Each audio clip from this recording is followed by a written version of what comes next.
ಇತ್ತೀಚಿನ ಸಂಚಿಕೆಗಳನ್ನು ಜಾಹೀರಾತಿನ ಕಿರಿಕಿರಿ ಇಲ್ಲದೆ ನೋಡಿ.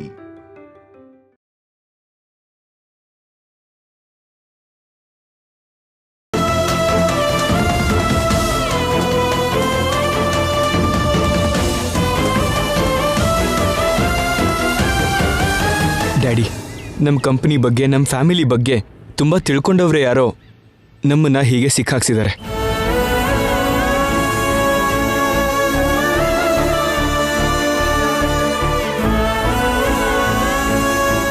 ನೀವ್ ಹೀಗೆ ಬೇಜಾರ್ ಮಾಡ್ಕೋಬೇಡ್ರಿ. ನಾವೇನು ತಪ್ಪು ಮಾಡಿಲ್ಲ. ತಪ್ಪು ಮಾಡದೇ ಇರುವಾಗ ನಾವ್ ಯಾರಿಗೂ ಹೆದರ್ಬಾರ್ದು, ಯಾವುದಕ್ಕೂ ನೊಂದ್ಕೋಬಾರ್ದು. ಕೃಷ್ಣನೇ ಯಾವ್ದಾದ್ರೂ ರೀತಿಯಲ್ಲಿ ನಮ್ಮನ್ನ ಈ ಕಷ್ಟದಿಂದ ಪಾರ್ ಮಾಡ್ತಾನೆ.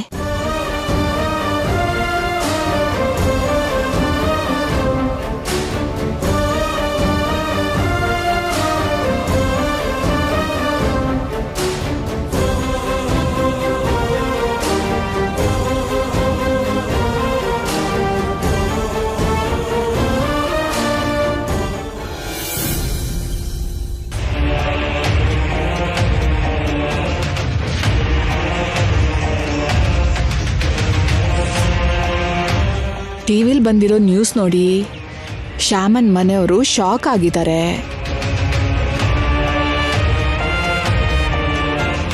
ಈ ಟೈಮಲ್ಲಿ ನಾನು ಹೋಗಿ 4 ಸಮಾಧಾನದ ಮಾತಾಡಿದ್ರೆ 4 ತುತ್ತನ್ನ ಕೊಟ್ರೆ ಅವ್ರ ದೃಷ್ಟಿಲಿ ನಾನು ಒಳ್ಳೆಯವಳಾಗಬಹುದು.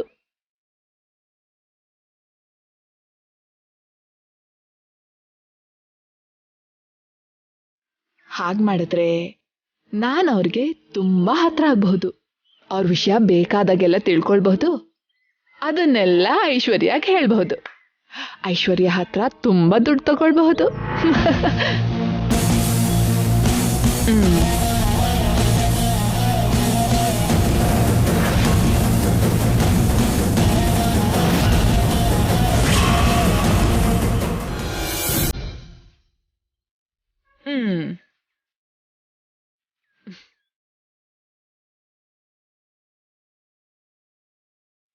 ಏನು ಎಲ್ಲರೂ ಹೀಗಿದ್ದೀರಾ? ಏನಾಯ್ತು ಅಂತ ಈಗ?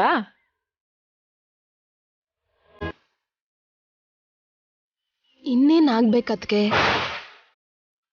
ತಲೆಮಾರದಿಂದ ಇದ್ದ ನಮ್ಮ ಕುಟುಂಬದ ಗೌರವ ಎಲ್ಲ ಬೀದಿ ಪಾಲಾಯ್ತು.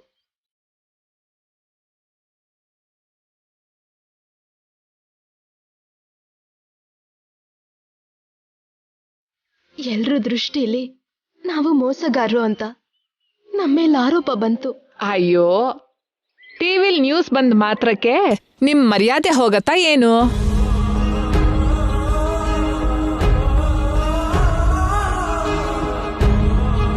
ಟಿವಿಲಿ ನ್ಯೂಸ್ ಬಂದ ಮಾತ್ರಕ್ಕೆ ನೀವೆಲ್ಲ ಮೋಸಗಾರರಾಗ್ಬಿಡ್ತೀರಾ?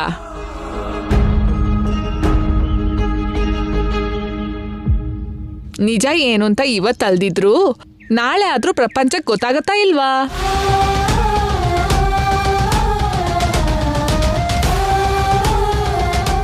ಪ್ರಪಂಚಕ್ಕೆ ತಿಳಿದೇ ಇದ್ರು ದೇವ್ರಿಗೆ ಗೊತ್ತಾಗತ್ತಲ್ವಾ ನೀವೆಷ್ಟು ಒಳ್ಳೆಯವರು, ನೀವೆಷ್ಟು ದೊಡ್ಡವರು ಅಂತ. ಮೇಲಿಂದ ದೇವ್ರು ಎಲ್ಲನೂ ನೋಡ್ತಾನೆ ಇರ್ತಾನಲ್ವಾ? ಎಲ್ಲ ನೋಡೋ ದೇವ್ರು ನೋಡ್ತಾ ಸುಮ್ನಿರ್ತಾನ ಏನು?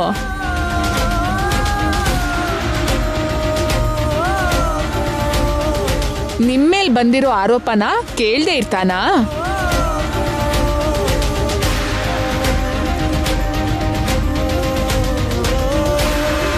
ನಿಮ್ಮನ್ ಕಂಡ್ರೆ ಆಗ್ದಿರೋರು ನೀವು ಬೆಳೆಯೋದನ್ನ ನೋಡಕ್ಕಾಗ್ದೆ ಹೀಗೆ ನಿಮ್ ಬಗ್ಗೆ ಕೆಟ್ಟದಾಗಿ ಪ್ರಚಾರ ಮಾಡಿರ್ಬೇಕು.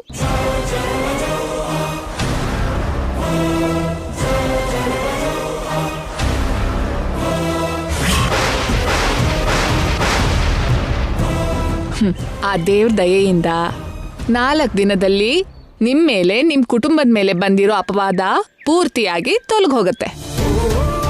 ಅದ್ರ ಬಗ್ಗೆ ಹೆಚ್ಚಾಗಿ ಯೋಚನೆ ಮಾಡಿ ನಿಮ್ಮ ಮನ್ಸನ್ನ ಹಾಳು ಮಾಡ್ಕೋಬೇಡಿ. ಇಲ್ಲಿ ನೋಡಿ, ಹೋಗಿ ಕೈ ಕಾಲು ತೊಳ್ಕೊಂಡು ಬನ್ನಿ, ಎಲ್ಲರಿಗೂ ಊಟ ಬಡಿಸ್ತೀನಿ.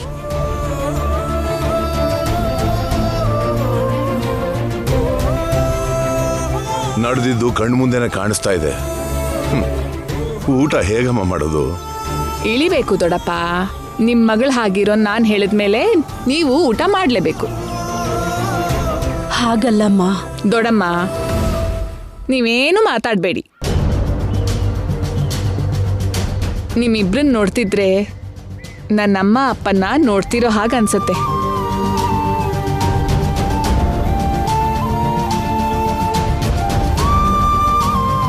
ಅಮ್ಮ ಅಪ್ಪ ಊಟ ಮಾಡದೆ ಉಪವಾಸ ಇದ್ರೆ ಯಾವ ಮಗಳಾದ್ರೂ ನೋಡಿ ಸುಮ್ಮನಿರ್ತಾಳ?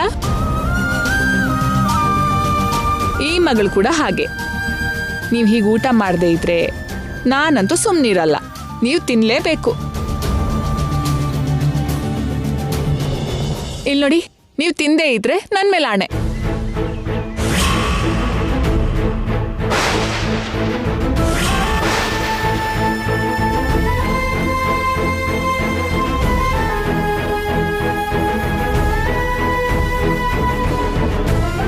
ಹೆತ್ತು ಮಗಳ ಹಾಗೆ ಇಷ್ಟು ಪ್ರೀತಿಯಿಂದ ಹೇಳ್ತಿದ್ರೆ ತಿಂದೆ ಹೇಗಮ್ಮ ಇರೋಕ್ ಸಾಧ್ಯ? ತಿಂತೀವಮ್ಮ, ನಿನ್ ತೃಪ್ತಿಗೋಸ್ಕರ ತಿಂತೀವಿ. ಹಾ, ಕೈಕಾಲು ತೊಳ್ಕೊಂಡು ಬನ್ನಿ.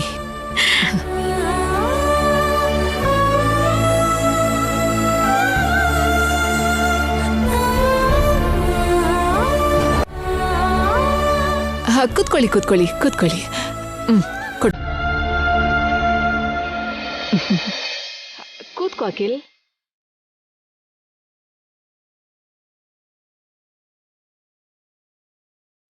ಶ್ಯಾಮ,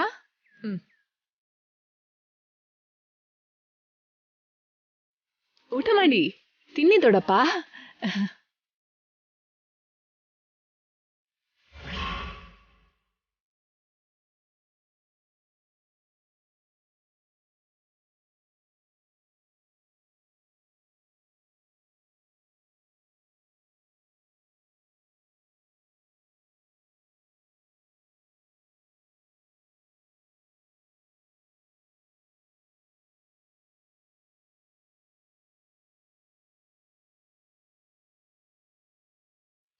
ದೊಡ್ಡಮ್ಮ, ಸ್ವಲ್ಪ ಹಾಕೊಳ್ಳಿ. ಸ್ವಲ್ಪ ಸಾಕು.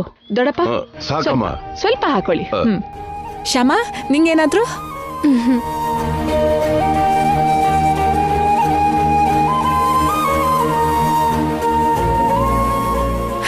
ಬಿದ್ಬಿಟ್ರು. ಎಲ್ಲಾರು ಒಂದೇ ಸಲ ಬುಟ್ಟಿಗೆ ಬಿದ್ಬಿಟ್ರು.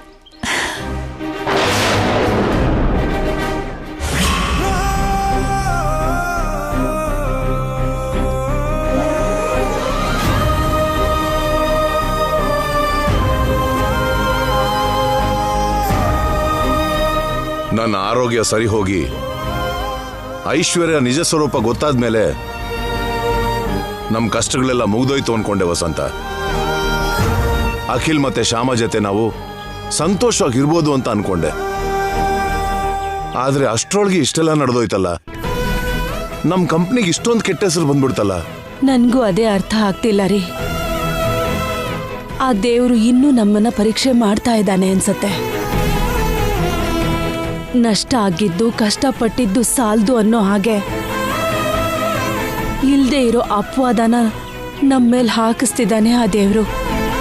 ವಿನಾಯಕ ಚೌತಿ ಎಂದು ಭಕ್ತಿ ಶ್ರದ್ಧೆಯಿಂದ ಪೂಜೆ ಮಾಡಿದ್ವಿ. ಆದ್ರೂ ಈ ಆರೋಪಗಳೆಲ್ಲ ಯಾಕೆ ಅಂತ ಅರ್ಥ ಆಗ್ತಾ ಇಲ್ಲ.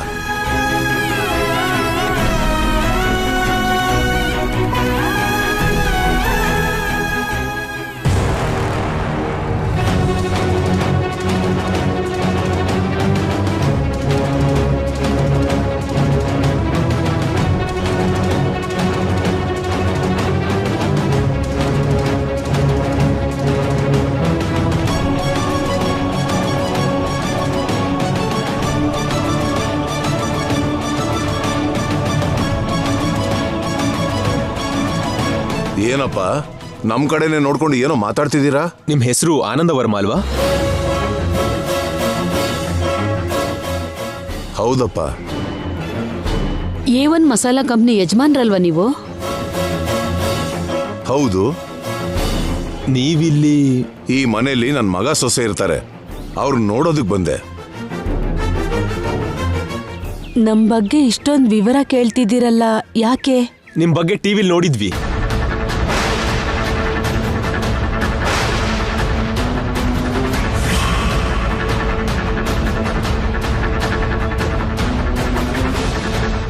ಟಿವಿಲ್ ನೋಡ್ದ? ಏನ್ ನೋಡ್ದ್ಯೋ? ಇವರು ದೊಡ್ಡ ಮೋಸ್ಕಾರರು ಅಂತ ನಾನು ಟಿವಿಲಿ ನೋಡಿದ್ದೆ.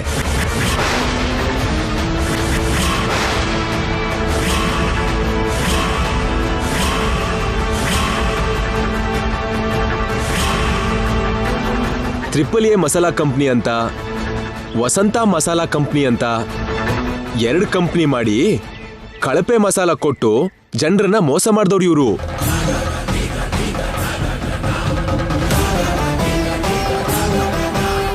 ಮೋಸ ಮಾಡಿದವ್ರನ್ನ ಪೊಲೀಸ್ನವ್ರು ಸುಮ್ಮನೆ ಬಿಟ್ರಾ? ಕರ್ಕೊಂಡು ಹೋಗಿ ಜೈಲ್ಗೆ ಹಾಕ್ಲಿಲ್ವಾ?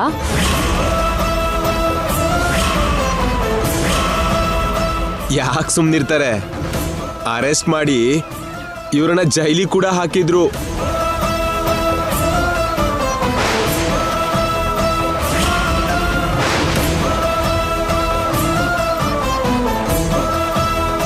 ಏನೋ ಒಂದ್ ಮಾಡಿ ಕೇಸಿಂದ ಹೊರಗಡೆ ಬಂದಿರ್ತಾರೆ.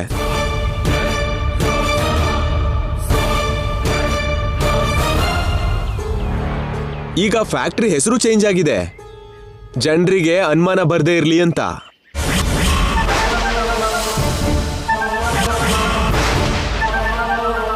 ಅದೇ ಹೆಸರಿಂದ ಇಲ್ಲಿ ಬೈಕ್ ರೈಡ್ ಕಂಪನಿ ಇಟ್ಟಿದ್ದಾರಂತೆ, ಅದು ಇವ್ರ ಮಗಂದು.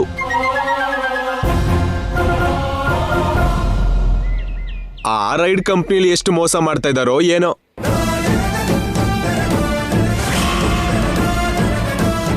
ಕಾರಿನ ಓನರ್ಸ್ನ, ಡ್ರೈವರ್ಸ್ನ ಇನ್ನೇನೇನ್ ಮೋಸ ಮಾಡ್ತಾ ಇದ್ದಾರೋ ಏನೋ.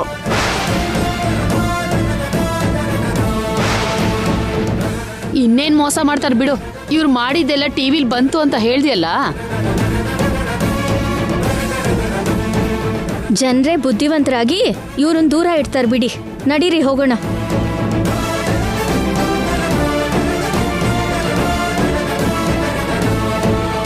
ನೋಡ್ದ ವಸಂತ, ನೋಡ್ದ ನಮ್ ಕಂಪ್ನಿ ಮೇಲೆ ಎಂತ ಮಚ್ಚೆ ಬಿದ್ದಿದೆ ನೋಡ್ದ.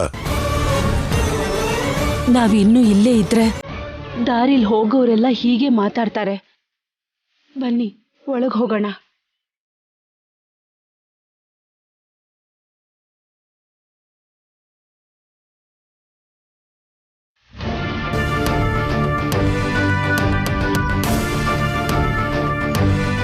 ಏನಾಯ್ತ್ರಿ ಹಾಗಿದ್ದೀರಾ? ಟಿವಿಲಿ ನಮ್ಮ ಕಂಪನಿ ಬಗ್ಗೆ ನ್ಯೂಸ್ ಬಂದಾಗ್ಲಿಂದ ನಮ್ಮ ರೈಡ್ ಕಂಪನಿ ಬಿಸ್ನೆಸ್ ಪೂರ್ತಿ ಬಿದ್ದೋಯ್ತು ಶ್ಯಾಮ. ಓನರ್ಸ್ ತುಂಬಾ ಜನ ತಮ್ಮ ವೆಹಿಕಲ್ಸ್ ಕೊಡೋದಕ್ಕೆ ಇಷ್ಟಪಡ್ತಾ ಇಲ್ಲ. ಕೆಲವರು ವೆಹಿಕಲ್ಸ್ ಕೊಟ್ಟರೂ ಕೂಡ ಕಸ್ಟಮರ್ಸ್ ಯಾರೂ ಬರ್ತಾನೆ ಇಲ್ಲ. ಅವಾಗಿಂದ ಇಲ್ಲಿವರೆಗೂ ಒಂದು ಬುಕ್ಕಿಂಗ್ ಕೂಡ ಬಂದಿಲ್ಲ ಗೊತ್ತಾ. ಅಂದ್ರೆ ಕಂಪ್ಲೀಟ್ ಆಗಿ ನಮ್ಮ ಕಂಪನಿ ಮೇಲೆ ಜನ ನಂಬಿಕೆ ಕಳ್ಕೊಂಡಿದ್ದಾರೆ ಅಂತ ಅರ್ಥ. ಹೀಗೆ ಆದ್ರೆ ನಮ್ಮ ಬೈಕ್ ರೈಡ್ ಕಂಪನಿ ಕೂಡ ಮುಚ್ಚಬೇಕಾಗತ್ತೆ ಅಂತ ನೋವಾಗ್ತಾ ಇದೆ. ನೊಂದ್ಕೋಬೇಡ್ರಿ, ಏನೂ ಆಗಲ್ಲ. ಇಷ್ಟು ದಿನದಿಂದ ಸಂಪಾದಿಸಿರೋ ಹೆಸರು ಒಂದಿನದಲ್ಲೇ ಹೋಗಿರ್ಬೋದು. ಆದರೂ ಆ ಹೆಸರನ್ನ ನಾವು ಕಷ್ಟಪಟ್ಟು ಸಂಪಾದಿಸ್ಬೋದು ಅನ್ನೋ ನಂಬಿಕೆ ನನಗಿದೆ.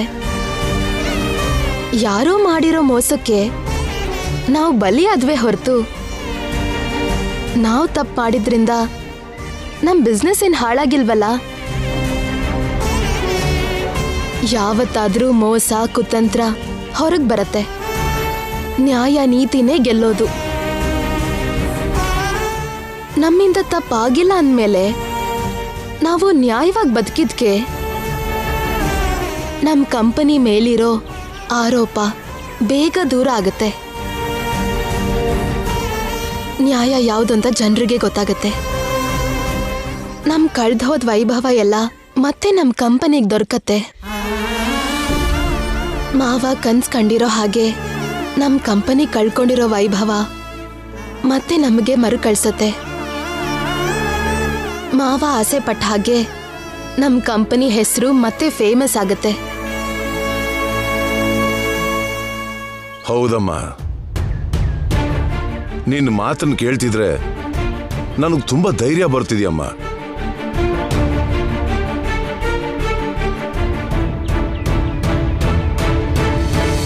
ಬಿದ್ದವ್ರು ಯಾವಾಗ್ಲೂ ಕೆಟ್ಟವ್ರಲ್ಲ ಅನ್ನೋದು, ಮಾತು ತಪ್ಪದೇ ಇರೋನು ಕೆಟ್ಟವನಲ್ಲ ಅನ್ನೋದನ್ನ ನಾವು ನಿರೂಪಿಸೋಣ. ನಮ್ಮ ಕಂಪನಿ ಹೆಸರನ್ನ ಮತ್ತೆ ಎತ್ತಿ ಹಿಡಿಯೋಣ. ಓಕೆ ಡ್ಯಾಡಿ, ಯಾರು ಎಷ್ಟೇ ಮೋಸ ಕುತಂತ್ರ ಮಾಡಿದ್ರೂ ಬೀಳ್ದೇ ಇರೋ ಹಾಗೆ ನಮ್ಮ ಕಂಪ್ನಿ ಹೆಸರನ್ನ ನಾವು ನಿಲ್ಸೋಣಂತೆ.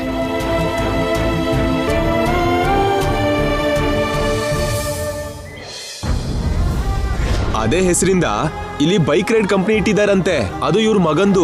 ಆ ರೈಡ್ ಕಂಪ್ನಿಲಿ ಎಷ್ಟು ಮೋಸ ಮಾಡ್ತಾ ಇದ್ದಾರೋ ಏನೋ.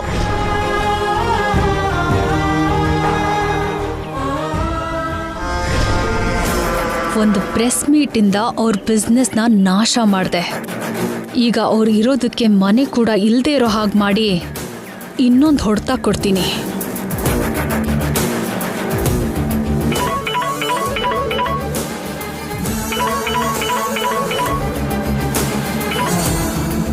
Hello madam.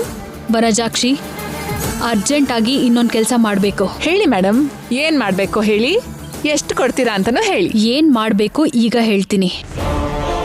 ನಾನು ಹೇಳೋದನ್ನ ಹೇಳ್ದ ಹಾಗೆ ಮಾಡಿದ್ರೆ ಆಗ ಎಷ್ಟು ಕೊಡ್ತೀನೋ ಹೇಳ್ತೀನಿ. ಆಗ್ಲಿ ಮೇಡಮ್, ನಿಮ್ಮಿಷ್ಟ. ನಿಮಗ್ ಬೇಕಾಗಿರೋ ಕೆಲಸ ಮಾಡ್ತೀನಿ, ನಿಮಗ್ ತೋಚ್ದಷ್ಟು ದುಡ್ಡು ಕೊಡಿ. ಓಕೆ, ಹೇಳೋದನ್ನ ಸರಿಯಾಗಿ ಕೇಳು.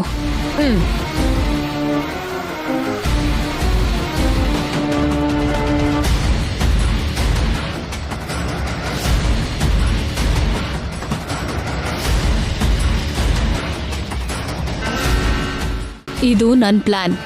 ಹೇಗಿದೆ? ಅದ್ಭುತ ಮೇಡಮ್. ಏನ್ ಪ್ಲಾನ್ ಮಾಡಿದೀರಾ ನೀವು?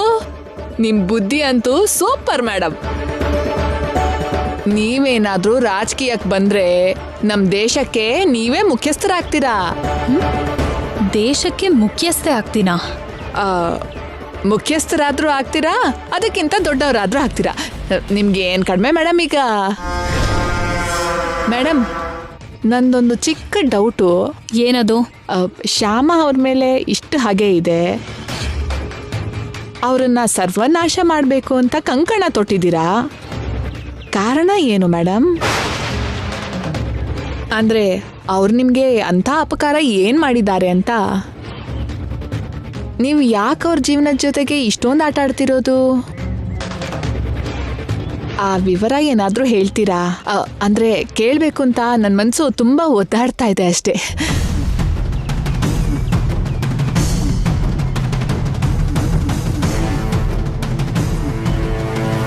ನಿನಗೆ ವಿವರ ಬೇಕಾ? ಮಾಡಿರೋ ಕೆಲಸಕ್ಕೆ ದುಡ್ಡು ಬೇಕಾ? ದುಡ್ಡೇ ಬೇಕು ಮೇಡಮ್. ಮತ್ತಿನ್ಯಾವತ್ತೂ ಇದನ್ನ ಕೇಳಬೇಡ. ಕೇಳಲ್ಲ ಮೇಡಮ್. ಕೇಳ್ದೆ ಅನ್ಕೋ, ನಿನ್ನ ಡೀಟೇಲ್ಸ್ ಬೇರೆಯವ್ರಿಗೆ ಹೇಳ್ತೀನಿ.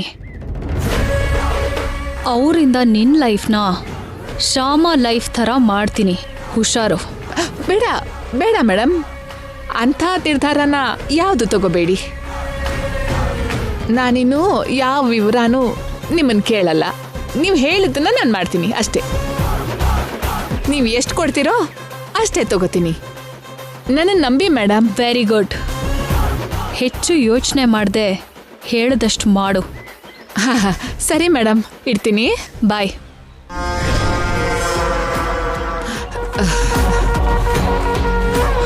ಅಯ್ಯೋ, ಇವಳು ನನಗಿಂತ ದೊಡ್ಡ ಪಚಾರಿ ಅನ್ಸುತ್ತೆ. ಇವಳ ಹತ್ರ ಸ್ವಲ್ಪ ಹುಷಾರಾಗಿರ್ಬೇಕು.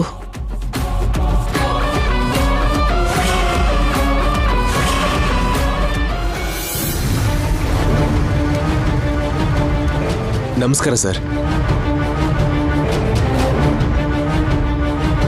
ಬನ್ನಿ ಸರ್, ಇಲ್ಲೇ ನಮ್ಮ ಮನೆ. ಅಲ್ಲೇ ಹೋಗಿ ಮಾತಾಡೋಣ ಬನ್ನಿ. ನಾವು ಬಂದಿದ್ದೇನೋ ಮಾತಾಡಕ್ಕಲ್ಲ, ಚಿಕ್ಕ ಇನ್ಫಾರ್ಮೇಶನ್ ಬೇಕು. ಏನಿವರು ಇನ್ಫಾರ್ಮೇಶನ್ ಅಂತ ಹೇಳ್ತಿದ್ದಾರೆ? ಒಂದು ವೇಳೆ ಫ್ಯಾಕ್ಟ್ರಿ ಬಗ್ಗೆ ಏನಾದರೂ ಕೇಳಕ್ ಬಂದಿದ್ದಾರಾ? ಹೇಳಿ ಸರ್, ನಿಮ್ಗೆ ಏನು ಇನ್ಫಾರ್ಮೇಶನ್ ಬೇಕೋ ಕೇಳಿ. ನಮ್ಮ ಕಂಪನಿ ಬಗ್ಗೆ ನಿಮಗೆ ಗೊತ್ತೇ ಇರುತ್ತೆ. ಲಾಭದ ಬಗ್ಗೆ ಯೋಚನೆ ಮಾಡದೆ ಕಾರ್ಮಿಕರ ಕ್ಷೇಮದ ಬಗ್ಗೆನೇ ಹೆಚ್ಚಾಗಿ ಯೋಚಿಸ್ತೀವಿ. ನಮಗೆ ಲಾಭ ಕಮ್ಮಿ ಆದರೂ ಪರವಾಗಿಲ್ಲ, ಕಾರ್ಮಿಕರು ಸಂತೋಷವಾಗಿರಬೇಕು ಅನ್ನೋದೇ ನಮ್ಮ ಡ್ಯಾಡಿ ಸಿದ್ಧಾಂತ. ಹೌದು ಸರ್, ನಿಮ್ಮ ತಂದೆ ನನ್ನ ಹತ್ರ ಕೂಡ ತುಂಬಾ ಸಲ ಹೇಳಿದ್ದಾರೆ. ಅಷ್ಟು ಜವಾಬ್ದಾರಿಯಿಂದ ನೋಡ್ಕೊಂಡಿದ್ ನಮ್ಮ ಕಂಪನಿ ಪರಿಸ್ಥಿತಿ ಇವತ್ತು ಹೇಗೆ ಬದಲಾಗಿದ್ಯೋ, ಕಂಪನಿ ಹೆಸರು ಹೇಗೆ ಬದಲಾಗಿದ್ಯೋ ನಿಮಗೆ ಗೊತ್ತಲ್ಲ? ಗೊತ್ತು ಮೇಡಮ್, ಗೊತ್ತು. ನಿಮಗೆ ಗೊತ್ತಿದೆಯೋ ಇಲ್ವೋ, ಕಂಪ್ನಿ ಹೆಸರು ಹಾಗೆ ಬದಲಾಗೋದಕ್ಕೆ ಕಾರಣ ನಮ್ಮ ಐಶ್ವರ್ಯ ಅತಿಗೆ ಮಾಡಿರೋ ಮೋಸ. ಹೌದಾ? ಹೌದು. ನಮಗೆ ಮೋಸ ಮಾಡಿ ಪವರ್ ಆಫ್ ಅಟಾರ್ನಿನ ಮುಂದೆ ಇಟ್ಕೊಂಡು ಇಂಥ ಪರಿಸ್ಥಿತಿ ತಂದಿದ್ದಾಳೆ. ಅಯ್ಯೋ ನನ್ಗಿದೆಲ್ಲ ಗೊತ್ತಿರಲಿಲ್ಲ ಸರ್. ನಮಗೆ ಅನ್ಯಾಯ ಆದರೂ ಕೂಡ ನನ್ನ ತಂದೆ ಅಷ್ಟಾಗಿ ನೊಂದ್ಕೊಂಡಿರಲಿಲ್ಲ. ಆದರೆ ಈಗ ಐಶ್ವರ್ಯ ಅತ್ತಿಗೆಯಿಂದ ಕಾರ್ಮಿಕರಿಗೇನಾದರೂ ಅನ್ಯಾಯ ಆಗುತ್ತೋ ಏನೋ ಅಂತ ಅವ್ರು ತುಂಬ ಬೇಜಾರು ಮಾಡ್ಕೋತಿದ್ದಾರೆ. ಇಂಥ ಪರಿಸ್ಥಿತಿಲಿ ಟಿವಿಲಿ ನಮ್ಮ ಬಗ್ಗೆ, ನಮ್ಮ ಕಂಪ್ನಿ ಬಗ್ಗೆ ತುಂಬ ಬ್ಯಾಡ್ ಆಗಿ ಪ್ರಚಾರ ಶುರುವಾಗಿದೆ. ನೋಡಿದೆ ಸರ್, ಟಿವಿಲಿ ಆ ನ್ಯೂಸ್ ನೋಡಿ ತುಂಬ ನೋವಾಯಿತು ಸರ್. ನಮ್ಮ ಬಗ್ಗೆ ನ್ಯೂಸ್ ಬರೋದ್ರ ಹಿಂದೆ ಐಶ್ವರ್ಯ ಅತ್ತಿಗೆ ಕೈವಾಡ ಏನಾದರೂ ಇದೆಯಾ? ಅದೇನಾದರೂ ಅತ್ತಿಗೆ ಮಾಡಿದ್ರೆ ಅದರಿಂದ ನಮ್ಗೆ ಎಷ್ಟು ನಷ್ಟ ಆಯಿತೋ ಮುಂದೆ ಮುಂದೆ ಅತ್ತಿಗೆ ಕೂಡ ಹಾಗೆ ನಷ್ಟ ಆಗ್ತಾ ಹೋಗುತ್ತೆ. ಕಾರ್ಮಿಕರು ಕೂಡ ನಷ್ಟ ಅನುಭವಿಸ್ತಾರೆ.